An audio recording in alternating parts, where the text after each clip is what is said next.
Bonjour à tous. Donc pour faire suite avec la vidéo donc qui concerne en fait oui l'Église, en tout cas ce que m'avait mis à cœur, en tout cas le Seigneur m'avait montré dans Matthieu d'ailleurs 13, Matthieu 13 qui parle donc du semeur. Je me suis rendu compte en fait qu'il était question de moisson à un moment donné. Alors il n'y a rien de nouveau hein, sous le soleil, c'est juste que le Seigneur m'a conduit dans cette parole-là.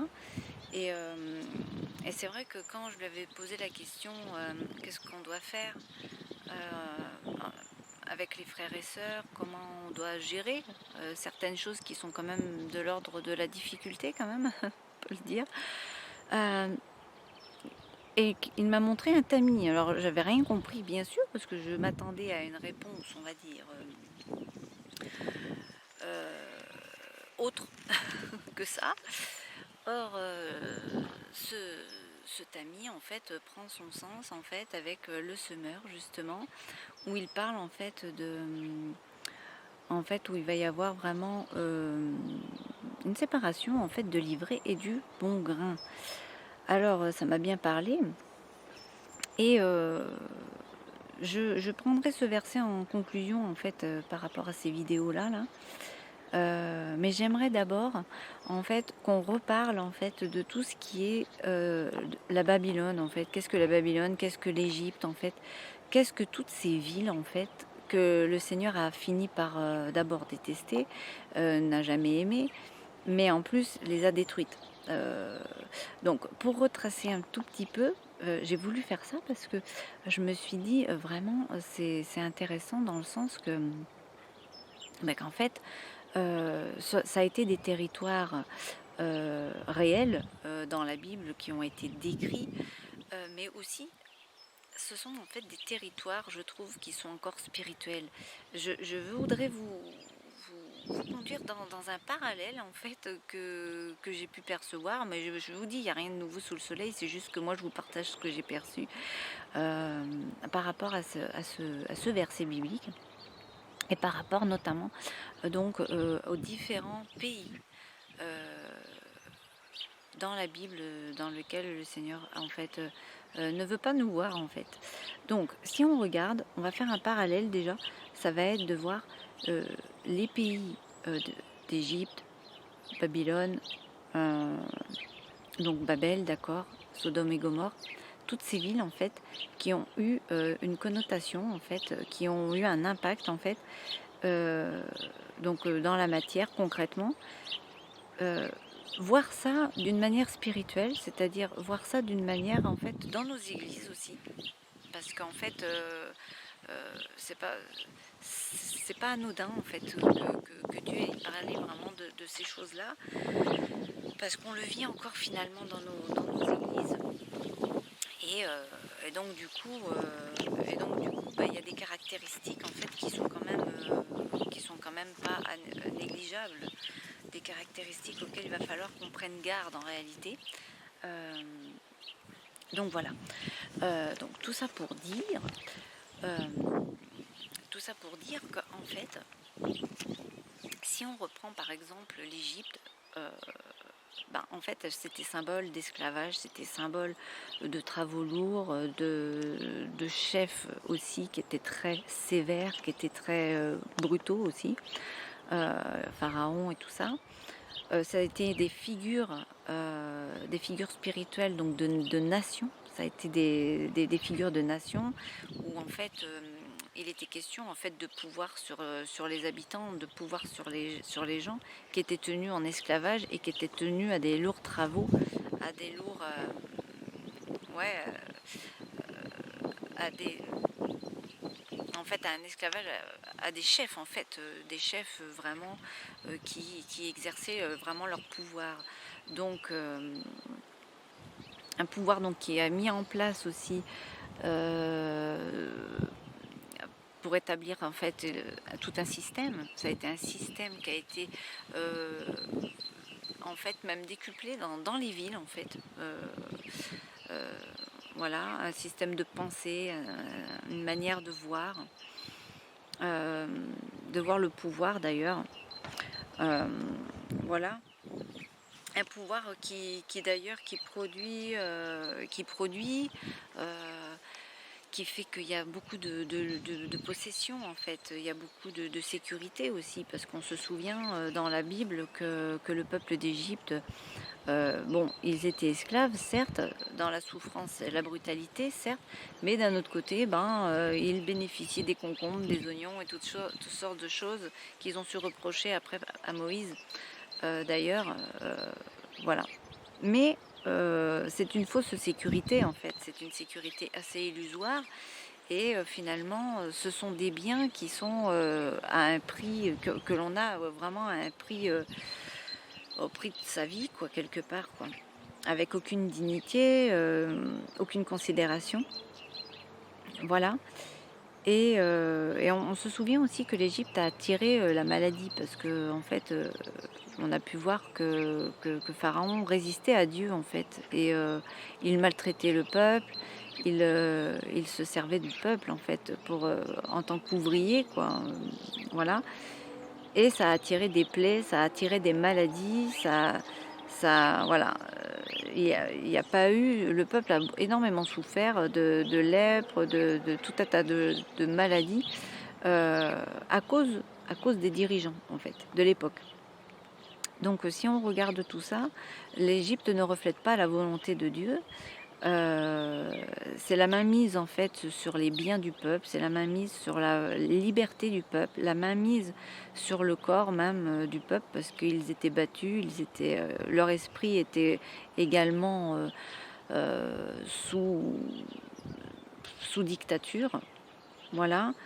Et, euh, et puis on use d'un esprit de manipulation, de mensonge en fait pour asservir un peuple en fait. C'est un système de chefs donc et qui dispose complètement de la vie des gens, qui dispose à leur guise en fait. Ils font ce qu'ils veulent et ça soumet l'homme donc à l'impôt, ça soumet l'homme à des taxes, ça soumet l'homme à des rançons.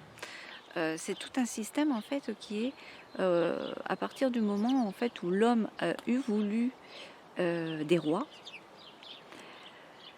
Dieu s'est retiré à chaque fois et il leur a donc donné des rois. Donc il y a eu les pharaons, il y a eu tous les rois et les reines qui ont pu exister, parce que l'humain a toujours voulu des rois en fait, a toujours voulu des chefs, et donc au détriment de Dieu. Dieu a donné en fait à l'homme ce qu'il a voulu, il a donné tous les dirigeants de la terre en fait. Et voilà, ce qui donne qu'on est encore sous cette alliance finalement, entre guillemets. Enfin, c'est pas vraiment une alliance, c'est un fait établi, quoi. C'est comme ça que l'on vit en fait, si on veut dire notre vie terrestre. Voilà, il y a là non plus rien de nouveau sous le soleil, mais quand même ça existait tellement déjà avant. Et qu'est-ce qu'on a pu voir en fait, que ce système en fait, ça a fait des hommes donc des ouvriers. Et puis ils ont fait en sorte de mener les jeunes au combat. Donc ces chefs-là imposent des charges de travail, imposent des horaires de travail, imposent aussi en fait un budget, enfin je veux dire un salaire. Bon là le peuple il était carrément sous l'esclavage, donc voilà. Et ce qui conduit en fait un peuple dans les compromis, en fait, qui conduit un peuple à être dans la survie et puis dans les idoles. Donc on a pu voir à travers l'Égypte que Dieu a voulu sortir le peuple d'Égypte donc par Moïse, et il a envoyé Moïse justement pour que ces gens puissent sortir de là. Et ça a été très compliqué en fait. Ça a été très compliqué déjà parce que Pharaon n'a rien voulu donc lâcher. Pour ceux qui ne connaissent pas la Bible, je les invite vraiment à lire toutes ces histoires. Et voilà, donc ça a été vraiment quelque chose de compliqué. Et en même temps, donc quand il y a eu Moïse, il a réussi donc à sortir le peuple d'Égypte et aussi à le mener en fait dans le désert. Mais le peuple n'était pas très prêt quoi en fait. Hein. Voilà, mais la volonté de Dieu, c'était de libérer en fait les gens de la captivité de Pharaon et tout ça.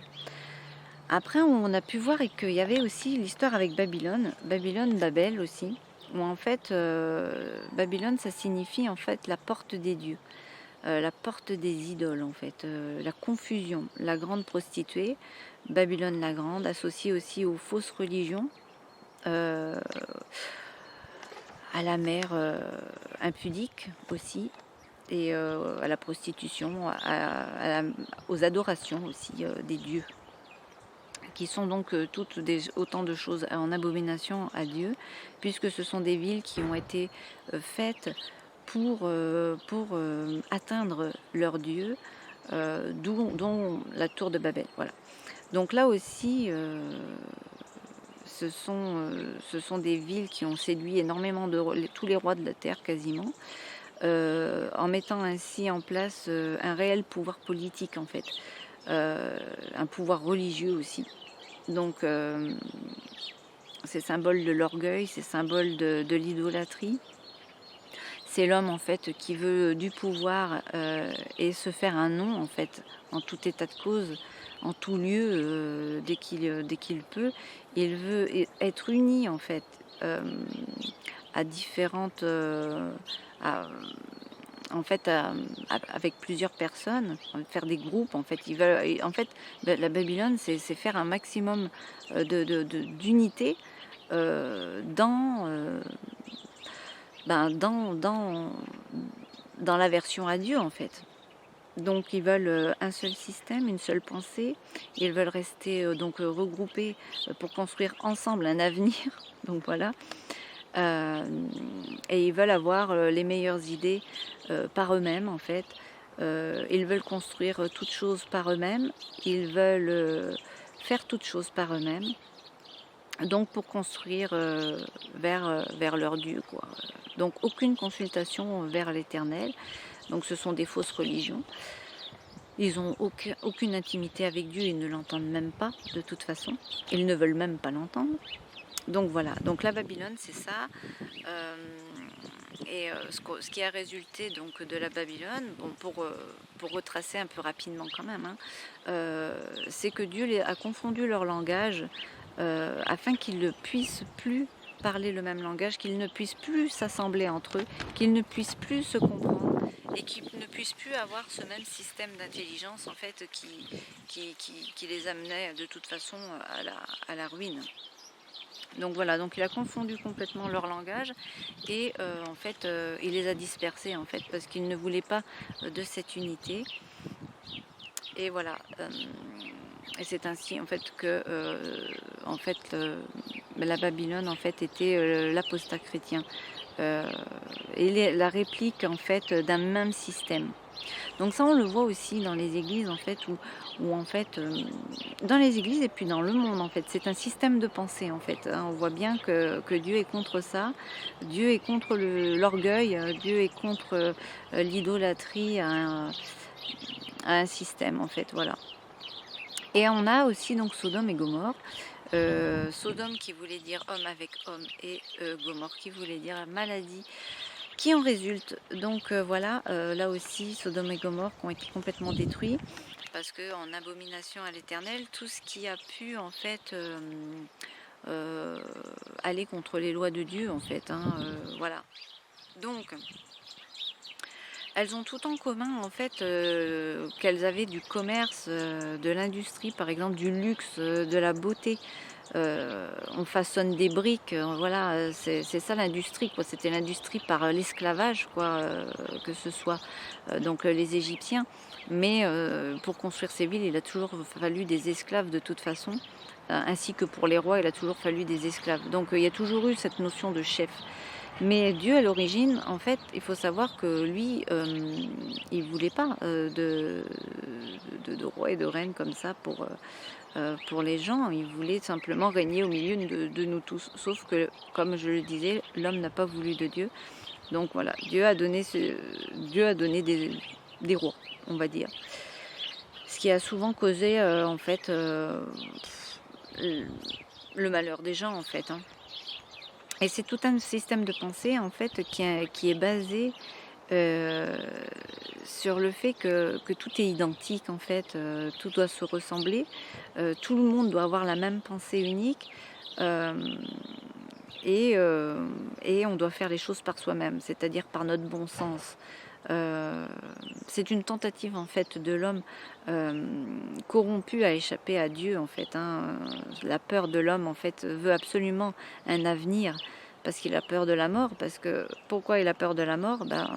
Il veut vivre absolument parce que euh, quand on ne sait pas où on va au jour de sa mort, évidemment on a envie de fuir sa vie dans des constructions. Alors je dis pas que de construire c'est forcément mauvais, mais en fait là où il y a pas Dieu en consultation, où c'est pas Dieu qui nous en fait qui nous conduit en tant que nation, en tant que groupe, en tant qu'assemblée, en réalité ça donne le même résultat que toutes ces villes là. Voilà, c'est un peu le parallèle là que je voulais en tout cas renoter quoi, parce que je trouvais que c'est vraiment ce qu'on vit en fait dans les églises, alors pas que, parce que dans le monde pareil. D'ailleurs avec Romain on se disait bizarrement, si dans les églises en fait on se retrouve à vivre les mêmes choses que ce que l'on vit dans le monde, autant retourner dans le monde. Enfin franchement c'est souvent ce qu'on avait fini par se dire en fait. Euh, mais bon voilà, bref. Et Et voilà, et donc ils se construisent en fait des villes, pour se protéger, et ils deviennent finalement esclaves de leur ville en fait, et c'est finalement un moyen d'asservissement et de rendre dépendants en fait les hommes, et d'exercer des pouvoirs sur l'homme encore une fois pour de nouvelles formes d'oppression. Alors en fait on voit qu'il y a toujours eu cette forme d'oppression qui vient du fait qu'on n'écoute pas Dieu en fait. Et que nous pouvons d'ailleurs voir, encore une fois, même dans les églises, parce que mon parallèle, il est vraiment pour les églises, en fait. Il est pas pour les gens du monde, en fait, parce que les gens du monde, Dieu les jugera, en fait. Ils sont dans le monde, ils sont dans le monde, voilà. Mais en réalité, nous, dans les églises, en fait, il y a la Babylone également. Alors là, c'est un peu plus grave, parce qu'on pourrait se dire la Babylone, finalement, ça concerne que les gens du monde. Nous, on est tirés d'affaires. Alors, pas du tout. Et je pense que justement, donc Dieu a toujours voulu faire sortir en fait son peuple de toutes ces villes d'Égypte, de Babylone. Il a toujours voulu faire sortir son peuple en fait, tous ses fidèles en fait, tous ceux qui le cherchent vraiment aussi. Il veut sauver les gens, il veut sauver un maximum de personnes. Donc, sur quoi est basée nos églises actuellement? Elles veulent se faire un nom, ça c'est quand même grosso modo assez évident. Alors moi, j'attaque pas forcément, j'attaque rien, hein, c'est juste un fait, hein, c'est comme ça. Nous voyons que les églises au jour d'aujourd'hui, d'ailleurs, se vident. Alors elles se vident. Certains prophètes ou certaines personnes ont un regard intelligent de voir qu'en fait c'est la main de Dieu qui fait ça. Et ils observent en fait ce que veut faire Dieu. Et en fait, on se rend compte que de la même façon que Dieu a voulu sortir son peuple d'Égypte, de la même façon, il veut faire sortir son peuple en fait des églises qui sont corrompues en fait, qui n'ont pas vraiment compris, je pense, le sens que Dieu voulait. Voilà. Donc, par rapport à ça, et puis il y a les notions quand même aussi de faux frères et de vrais frères. Hein. Donc là aussi, pourquoi je parle de tout ça, c'est parce que nous avons vraiment, donc dans ce système que Dieu veut faire sortir donc son peuple, il veut séparer l'ivraie du bon grain en fait. Ce qui fait référence en fait au semeur, c'est ce que je disais tout à l'heure, qui fait référence à Matthieu 13.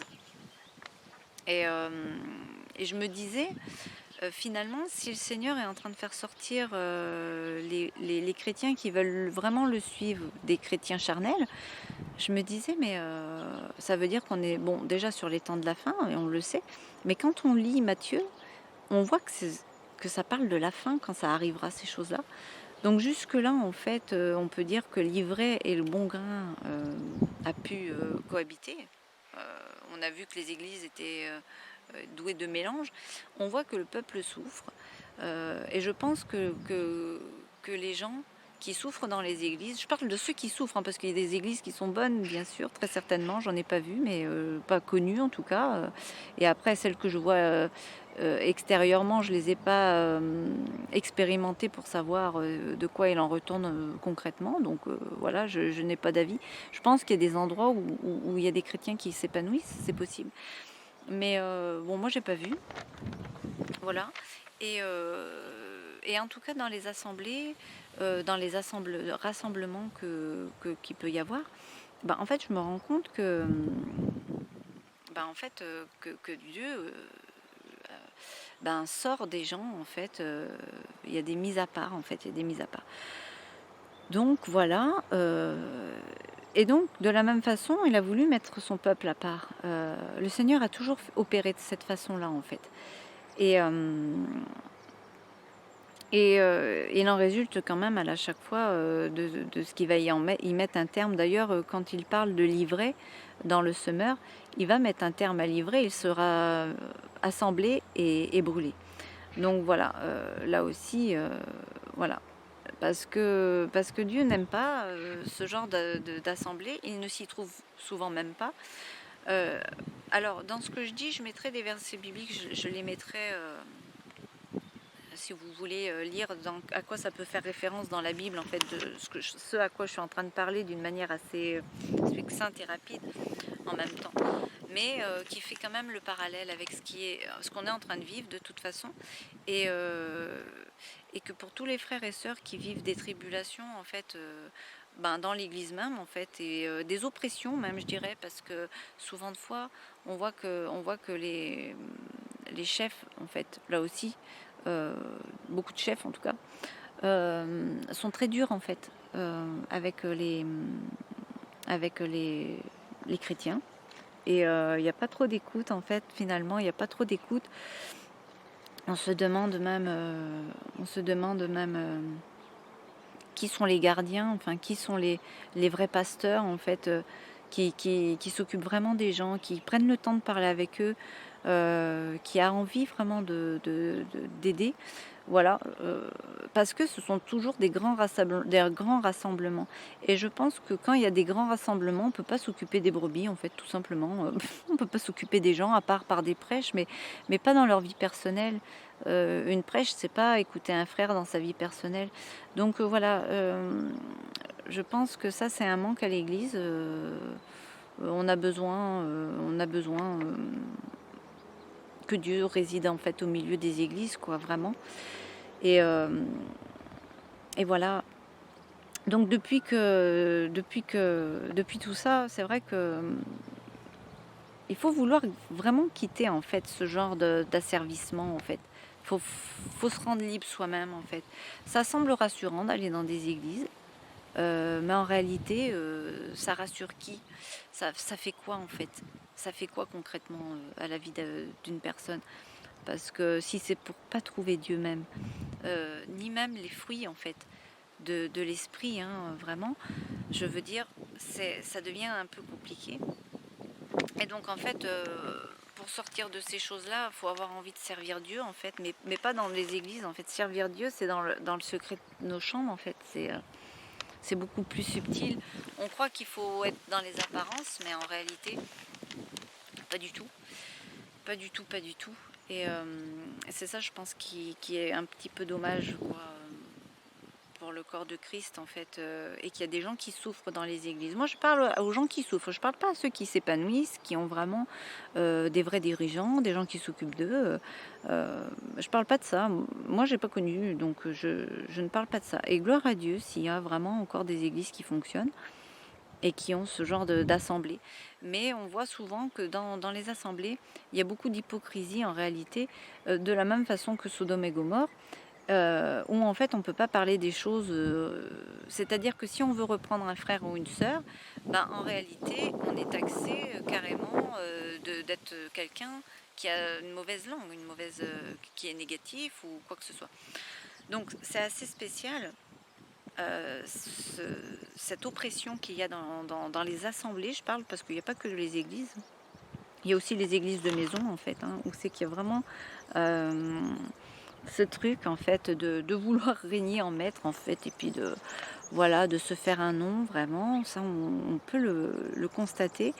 Et, euh, et pour sortir de tout ça, en fait, ça demande de renoncer en fait à tout comportement hypocrite. Ça demande à renoncer aussi à des fréquentations qui aiment et qui croient en fait en ces systèmes pervers finalement, euh, sans que sans que ça soit vraiment visible que ce soit pervers en fait. Et, euh, et c'est quitter une sécurité illusoire. Voilà, c'est toute cette séduction en fait qui demande vraiment en fait, à être mis à mal, quoi, de façon à voir la vérité. Et, euh, et je pense que les gens sont esclaves et ils sont malheureux en fait parce qu'ils connaissent pas la, les propos de la promesse de Dieu en fait, qui est de dire la vérité, quoi, qui est de vraiment de parler aux dirigeants, parce qu'il en faut, bon d'accord, pourquoi pas.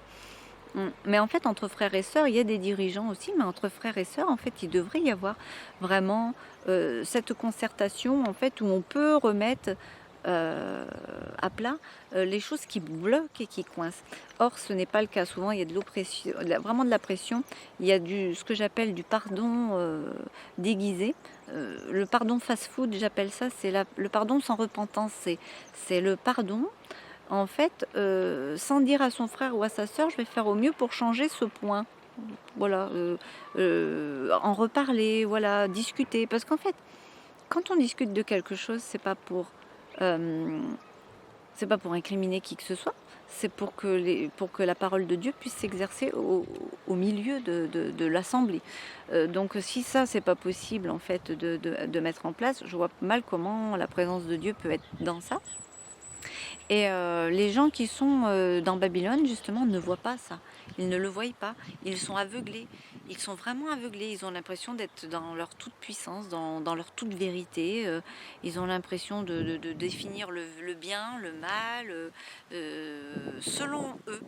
Euh, même pas selon la parole, en fait. Parce que, en fait, déjà, on doit déterminer... ben, il y aura des faux frères.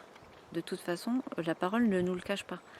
Donc, on doit pouvoir déterminer euh, à quoi jouent les chrétiens. En fait, on doit pouvoir le déterminer à quoi on joue, quoi. Est-ce que c'est un jeu d'ailleurs? Voilà. Moi, je pense qu'on doit pouvoir déterminer. Et si il y a des faux frères, on doit pouvoir se retrouver ensemble entre vrais chrétiens, en fait, hein. Et justement, par rapport à tout ça, de toute façon, je vais faire une autre vidéo qui va parler justement peut-être un peu davantage des oppressions qui ne sont donc pas de Dieu. Et donc de ce genre d'assemblée en fait dans lequel on peut pas s'épanouir et où il faut quitter. En fait c'est le Seigneur qui nous fait quitter ces assemblées. Ce n'est pas du tout quand on prend conscience de certaines choses, c'est le Seigneur qui nous fait quitter nos assemblées. Ce n'est pas du tout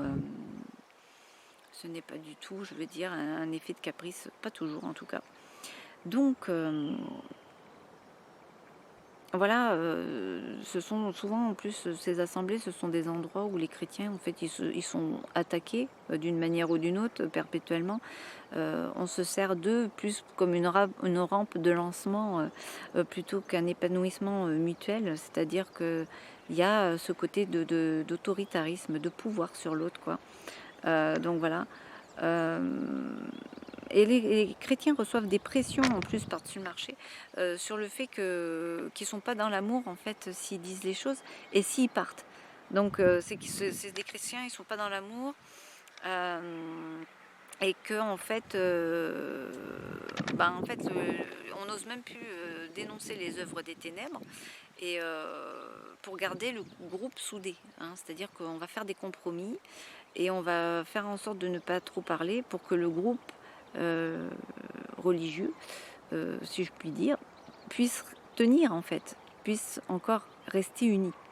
Or, on a pu voir que quand il était question d'Égypte ou de Babylone ou de Babel, Dieu n'a jamais voulu qu'on soit unis. Il veut qu'on soit unis par l'Esprit de Dieu, mais pas forcément qu'il y ait des regroupements qui vont à l'encontre en fait de ses plans.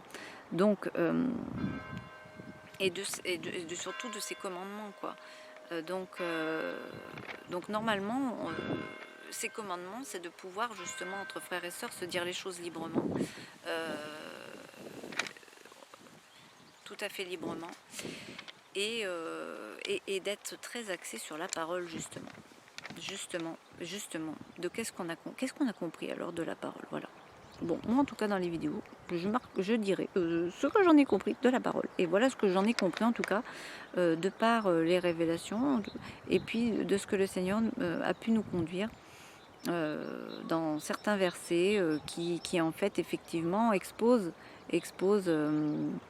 une certaine forme en fait en fait il y a la vraie église et la fausse église, évidemment. Donc voilà, je pense que je vais faire une autre vidéo donc, qui parlera davantage. Ça c'était un parallèle donc en fait de Sodome et Gomorrhe et tout ça pour dire que en fait ça a toujours existé et que en fait en Matthieu 13, moi j'ai pu y voir en fait livrer. C'est ce qui attire la maladie en fait. Livrer, c'est ce qui est malade en fait. C'est le grain malade. C'est voilà. Et on a vu que dans Sodome et Gomorrhe, c'était des villes qui attiraient la maladie. Pourquoi? Parce qu'on mettait pas Dieu en premier. Parce qu'on ne mettait pas... Alors si, on parle de Dieu tout le temps, mais en réalité, il n'est pas mis en premier. Je sais pas, c'est fait d'une manière qui est tellement pernicieuse que même ceux qui y sont, ils ont du mal à mettre des mots là-dessus. Donc voilà, moi, je vais essayer de mettre un peu plus de mots dessus. Là, j'ai commencé avec ça. Voilà, merci en tout cas, et à une prochaine vidéo.